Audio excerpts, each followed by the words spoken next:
आप देख रहे हैं आजाद बोल इंडिया का हेडलाइंस शो। आज है 4 जनवरी 2025। मैं हूं आदिल खान आजाद। दुनिया की सबसे बड़े अखबारों और पोर्टल से चुनी गई सबसे बड़ी खबरों में आज आप देखेंगे, प्रेसिडेंट बनने से 10 दिन पहले डोनाल्ड ट्रंप को मिलेगी अदालत से सजा। अमेरिका की हिस्ट्री में पहली बार एक मुजरिम बनेगा सदर। पाकिस्तान के पारा चिनार में फिर भड़की वायलेंस, डिप्टी कमिश्नर को लगी गोली। गजा में तेज हुए हमले, आज दर्जनों लोगों की मौत, हर तरफ तबाही। और रूस यूक्रेन के बीच हमले हुए तेज, जंग के 1045 दिन पूरे। बुलेटिन में देखिए हमलों और नुकसान की पूरी डिटेल।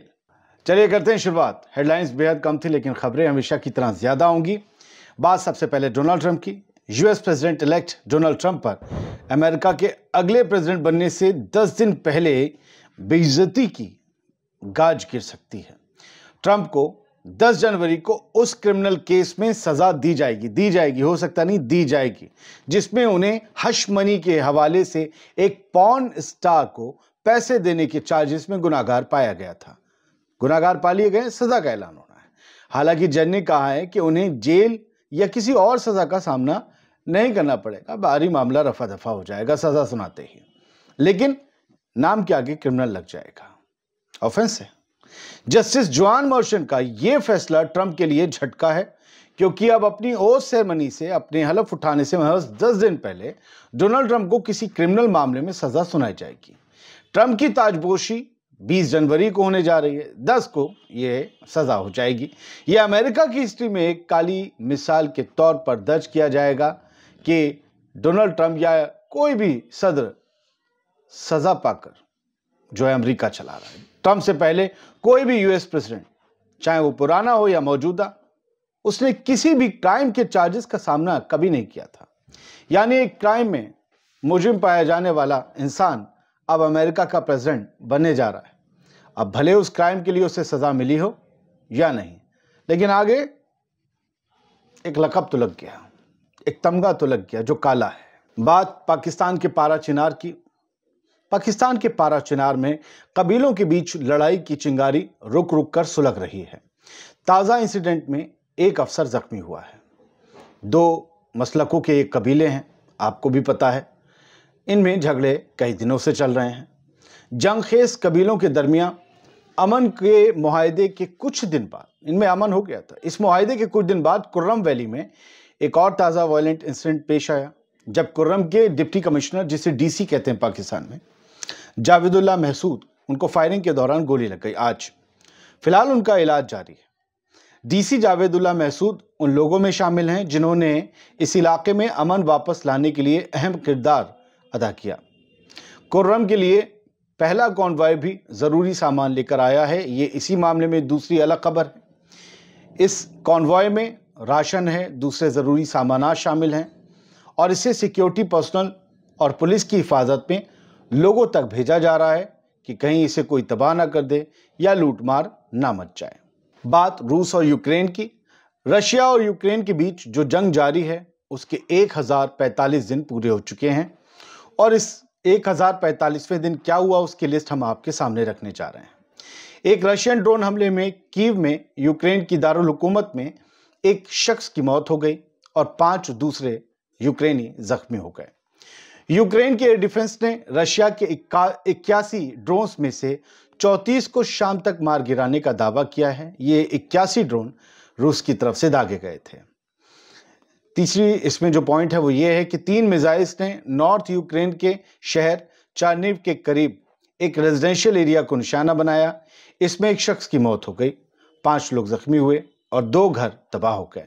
यूक्रेन के प्रेसिडेंट व्लादिमीर ज़ेलेंस्की ने यह कहा है कि रशिया ने 2025 के जो नया साल शुरू हुआ है इसके पहले 3 दिनों में, यानी 1, 2, 3 जनवरी को 300 हमले किए हैं ड्रोन से। 300 अटैक ड्रोन्स और 20 मिसाइल्स दागी हैं यूक्रेन के शहरों पर, इलाकों पर। यह था 1045वें दिन का लेखा जोखा रूस और यूक्रेन का। अब हम गजा पर आते हैं। आज ताज़ा इजरायली हमलों में कम से कम 28 फ़लस्तीनियों की जान चली गई गजा में, जो कि चंद दिनों से बढ़ते हुए तशद्दुद का नतीजा है। पिछले 2 दिनों में गजा में बहुत शिद्दत के साथ इजराइल ने बमबारी की। इसके नतीजे में 130 से ज़्यादा लोग मारे गए उधर एमनेस्टी इंटरनेशनल ने इसराइल के कमाल अदवान अस्पताल के डायरेक्टर डॉक्टर हुसाम अबू सफिया की कैद को इसराइल के जेनोसाइडल इंटेंट की निशानी करार दिया है और कहा है कि ये गजा के हेल्थ केयर सेक्टर को मिटा देने की इसराइल की कोशिशों का एक हिस्सा है।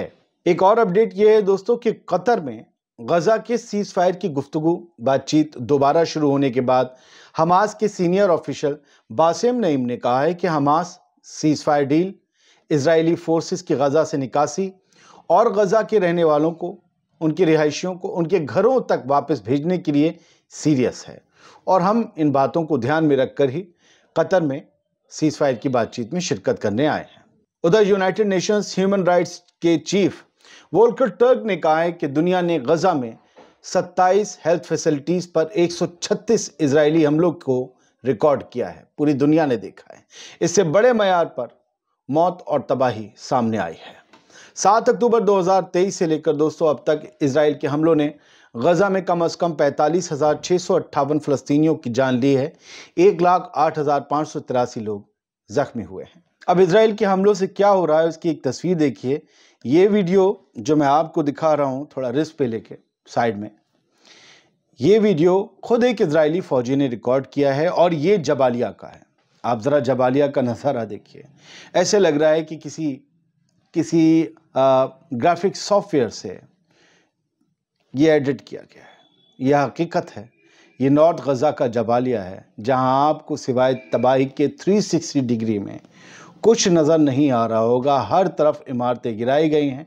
मैं इसके साथ आपको जो ऑडियो है वो नहीं सुना रहा हूँ, कोई फ़ायदा नहीं है सुनाने का। आप पूरा वीडियो देखिए 360 डिग्री में। इसको सुनाने का इसलिए फ़ायदा नहीं क्योंकि वह हिब्रू में है, मेरी समझ नहीं आया, आपकी क्या आएगा। लेकिन हाँ, उसके भाव मैं रिकॉर्ड करने वाले के समझ रहा था, वो खुश हो रहा था और लोगों के साथ इसको शेयर कर रहा है और बता रहा है कि देखो हमने गजा में, नॉर्थ गजा में क्या किया है, हमने क्या इनाम दिया है। ये जो आप स्क्रीनशॉट देख रहे हैं ये गजा का मुस्तकबिल है। इसके हाथ में भगोना है और ये चिल्ला रहा है। किस लिए? स्क्रीनशॉट दिखा रहा हूँ मैं बस, क्योंकि आपको देखना नहीं चाहिए। बच्चा है वो भूख खाने की लाइन में लगा है। हर किसी की हसरत है कि बस खाना मिल जाए। ये वो बेघर बच्चे हैं गजा के जो चीख रहे हैं, चिल्ला रहे हैं, जिन्हें स्कूलों में होना था, मुस्तकबिल बनाने थे, ख्वाब देखने थे और फुटबॉल ग्राउंड में होना था। वो खानों की लाइन में खड़े हैं, बेबस हैं, बस लंगर खाने से खाना लेने आए हैं क्योंकि खाना नहीं है इन लोगों के घरों में। इनकी ज़िंदगी भागते हुए गुजर रही है कम्युनिटी किचन के बाहर। एक शख्स अपने सर पर हाथ रखा है, दोनों ये स्क्रीनशॉट आप देख रहे हैं और उसमें नीचे लिखा हुआ America, Europe, Arab, you are all guilty, यही ऊपर लिखा है। ये शख्स अपनी फैमिली को खो चुका है। ये शख्स अपने बच्चों को खो चुका है, मारे जा चुके हैं। 456 दिन गजा पर हमले को हो चुके हैं। इस शख्स की तरह न जाने किस किस ने अपनों को खो दिया है। और ये शख्स क्या कह रहा है? अरब, यूरोप, अमेरिकन, तुम सब जिम्मेदार हो हमारी बर्बादी के, तुम सब जिम्मेदार हो गजा के, तुम सब गुनाहगार हो हमारे। ये जो कुछ हुआ है तुम्हारी वजह से हुआ है। फ़लस्तीनी झंडा लिए ये माएँ, बहनें और हमारी बेटियां ये बर्लिन में खड़ी हैं, जर्मनी में। इतने बड़े शहर में हिजाब को लेकर न जाने क्या क्या बातें होती हैं। हाँ, ठंड में तो सब पहन लेते हैं। हमारे यहाँ भी गर्मी में जो नहीं हिजाब पहनते वो भी पहन लेते हैं, जाड़ों में भी पहन लेते हैं। असल में चेहरा बचता है, बुरी नज़र से ही नहीं, मौसम की मार से भी। तो ये सब सर्द हवाओं में फ़लस्तीन के झंडे लिए खड़ी हुई हैं और ये फ़लस्तीन की हिमायत में आवाज़ बुलंद कर रही हैं। सोचिए, जर्मनी में फुर्सत है, निकाल रही हैं, वक्त निकाल रही हैं, आ रही हैं सर्द मौसम में। क्या सर्दी होती है वहाँ। और हमारा ये प्यारा प्यारा काबा हमें और आपको फिर से देखने की जो है तौफीक अल्लाह ताला अता फरमाए। हम तो जा चुके हैं कई मरतबा, लेकिन जो नहीं गए उन्हें भी जल्द से जल्द सादत अदा। और ये जो है यहाँ लिखा है कि इस बार ये लिखा गया है सऊदी अरब की तरफ से कि इस तमाम मेहमानों का खैर मकदम है, लेकिन इस वक्त बहुत बड़ी तादाद में पिलग्रिम्स जो ज़ायरीन हैं वो उम्रा करने के लिए आ रहे हैं। उन्होंने सबसे कहा है, जो ख़ास तौर से लोकल्स हैं, कि भाई आप लोग जो हैं वो थोड़ा इस क्राउड को और ना बढ़ाएं। वो आप लोग इस वक्त शामिल ना हो, क्योंकि ठंडा मौसम है बहुत से ममालिक में, तो लोग वहाँ से निकल रहे हैं ये सोच कर के मक्का में भी ठंडा होगा, बाकी मौसम के बनिस्बत होता ही है ठंडा इस वक्त में। तो वो बड़ी तादाद में लोग उम्रा करने आ रहे हैं, हज़ारों लाखों की तादाद में हर रोज़ आ रहे हैं।